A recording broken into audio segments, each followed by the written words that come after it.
Hi V-Coach, hi classmates. This is Sherwin ng of v83, and here's my COSLA under Developing Pricing Strategies and Programs. This is a requirement of Marketing Management under the Ateneo Graduate School of Business. Here's my outline. The three C's, which are the major consideration in setting the price. These are your cost, customer, and competition. And then we'll look at price adaptation strategies using geographical pricing, price discounts and allowances, promotional pricing, and differentiated pricing. For the three C's, these are your major decisions in price setting. First C is your cost. So think of it as you're playing Jenga. You'll never try to remove the lowest tile or the bottom tile because that serves as the foundation. Recall that one of the shortest definitions of marketing is marketing needs profitably. So without establishing a baseline, a floor, a foundation, a hurdle, how could we ensure profitability of the product or the company? Customer. Customer is about perception, perceived value. Browsing through eBay, you'd see one of Rafa Nadal's tennis cards.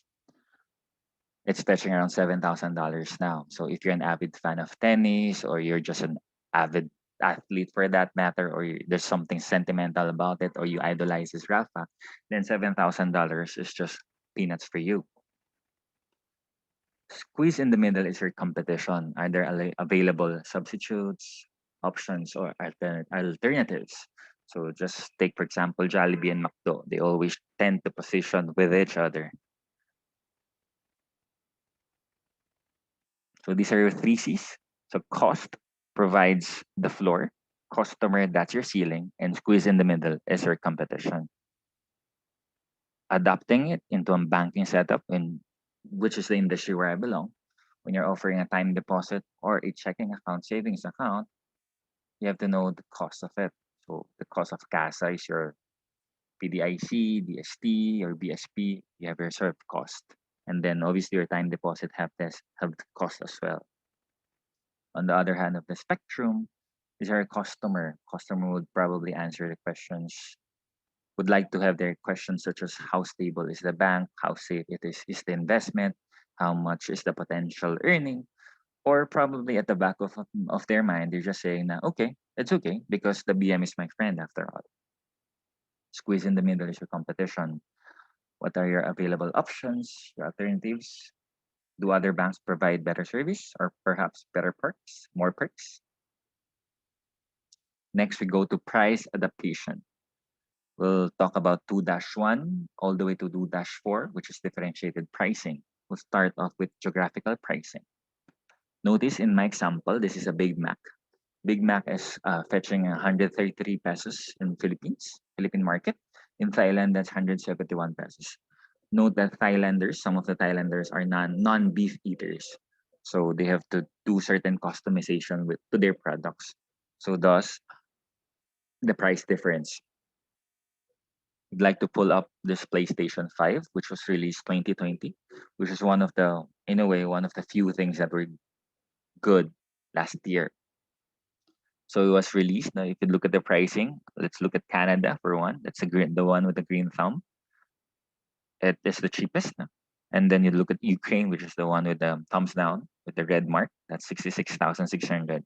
And then in the middle, that's Philippines. That's the one with the yellow highlights, 28,000. So that's the market price, or that's the cost to acquire PlayStation 5 last year. But truthfully, the market is scarce. The product is scarce. It created a vacuum in terms of market because of lack of supply. So if you look at the resale price of PlayStation, that was actually 60,000. Currently, it's around 51,000.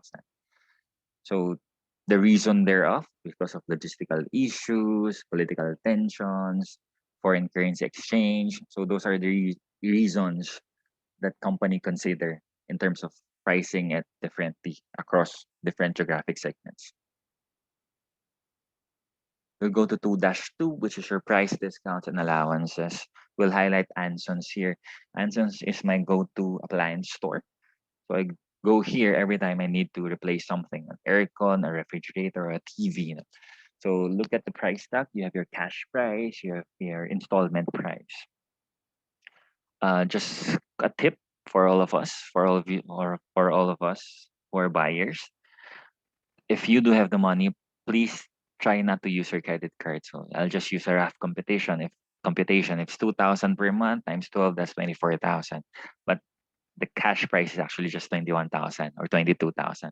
You can even go ahead and ask the agent for cash discount. You'll say, okay, I want to pay in cash. Can you give me a cash discount? So usually it's a range of between 3% to 5%. Oh, by the way, you can also pay in check, but the product will be delivered to you once the check clears. So always ask for cash discount in Ansons. For Vikings, you have your promo, buffet to go 600 per head, minimum 5 packs. These are your quantity discounts. And then for your Enchanted Kingdom, EK, you have your seasonal discounts. You have your off-peak, your summer, your rainy days, your weekday, your weekend. Those are the pricing differences, variations according to seasonality. And then I'd like to cite an example of home card, which is a Mandaue foam home card. So last year I went to Mandaue and wanted to buy a bed mattress. So it was worth around 20,000 pesos. And then I saw in their catalog that if you have a membership card, they would give you 20% discount. So I asked for the membership card. I think it's around 200 or 250 pesos.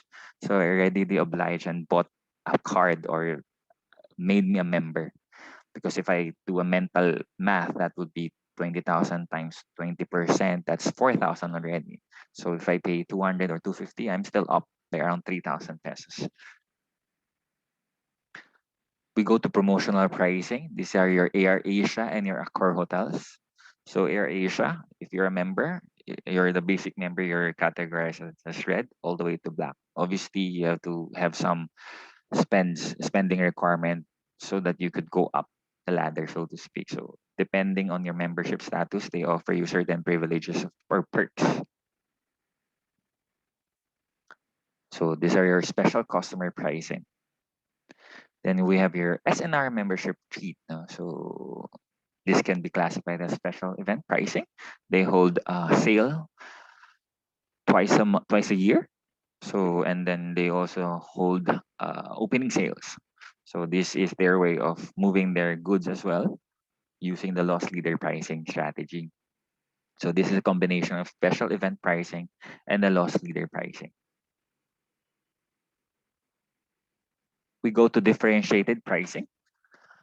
Usually you would observe it in theme parks, movie theater, and museum.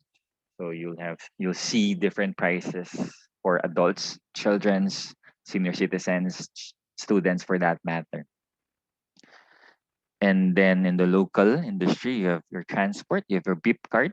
So notice for regular passengers, that's your blue card. And then for the senior citizen, you have your white card because they're accorded for 20% discount. Under differentiated pricing, we have some more. Product form pricing. Look at Absolute. That's a little bottle versus a 6-gallon. So obviously, if you compute it, the little bottle would be more expensive if you compute it in terms of per ounce or per ml. Channel pricing. So when your Pepsi or your Coke, when you distribute your product in a fine dining versus a Jolly Jeep store, that will be different. So across channels, you price your product differently. Location pricing. So that's Jollibee. That's Jollibee in NAIA. So their prices will be a little higher than usual than your store-based branches.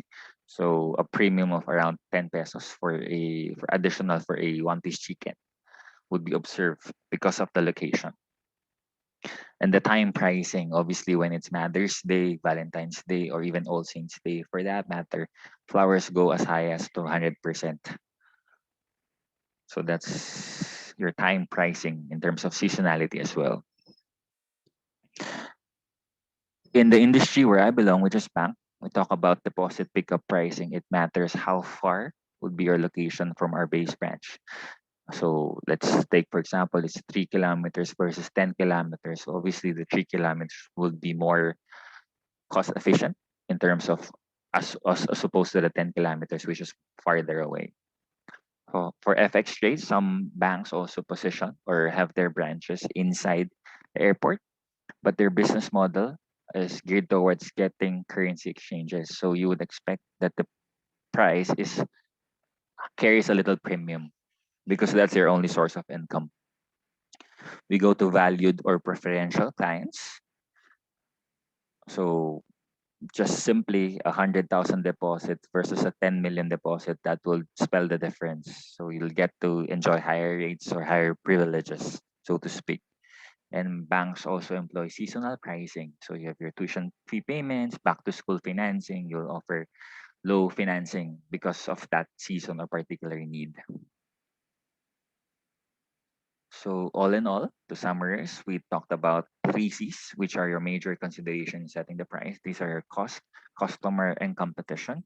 Cost serves as the floor, customer, that's your ceiling, and then competition squeezes in between. We also talked about and cited examples of price adaptation using geographical pricing, price discounts and allowances, promotional pricing, and differentiated pricing. So these are all applicable across all industries, whether you're retail, your banks, or anything else. So with that, thank you for listening. Bye.